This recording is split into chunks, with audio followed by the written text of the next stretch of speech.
중앙일보와 한국일보로 살펴보는 한 주간의 한인사회 소식입니다. 먼저 중앙일보부터 살펴보겠습니다. 뉴욕시 의회가 뉴욕시 공립사립학교 구내식당의 위생검사 보고서를 온라인에 공개하도록 하는 조례를 통과시켜 올 가을부터 위생 상태를 온라인에서 확인할 수 있게 됩니다. 이번 새 조례는 학부모가 자녀들이 다니는 학교의 위생 상태를 손쉽게 확인할 수 있도록 하겠다는 취지에서 마련됐습니다. 이 조례는 빌 드블라지오 시장의 서명 절차를 거쳐 오는 9월부터 시행될 예정입니다.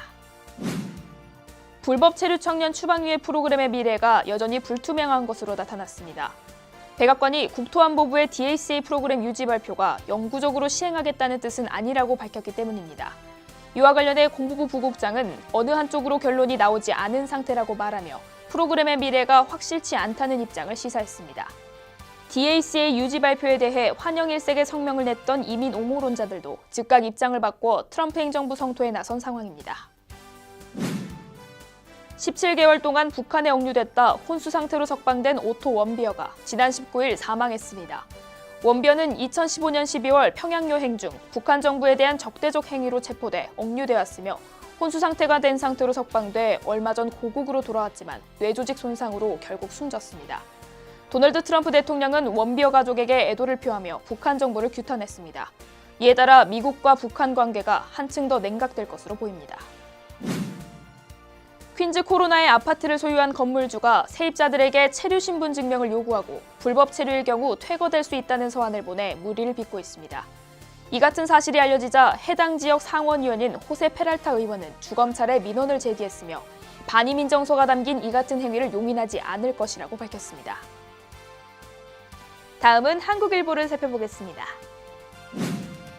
CNBC의 분석에 따르면 미국인 1인당 결혼식 축의금의 평균 액수는 회당 160달러로 조사됐습니다.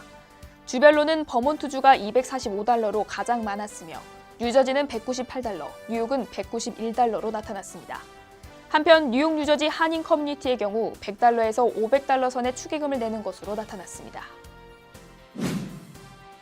뉴욕시에 냉방병 비상이 걸렸습니다. 맨해튼 어퍼이스트 사이드 주민들이 냉방병에 집단 감염된 가운데 감염자 1명이 숨지는 등 냉방병이 점차 확산되고 있기 때문입니다.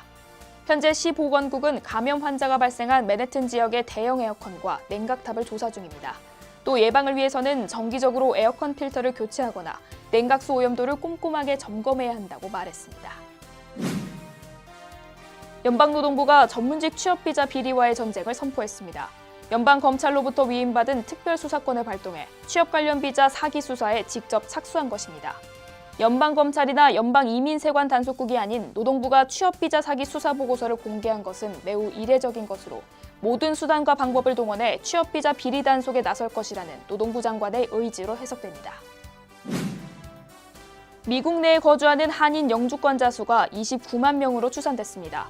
연방국토안보부가 공개한 영주권자 통계에 따르면 2014년 기준 영주권 소지 한인 수는 29만 명으로 2012년 이후 계속 같은 수를 유지하고 있는 것으로 나타났습니다.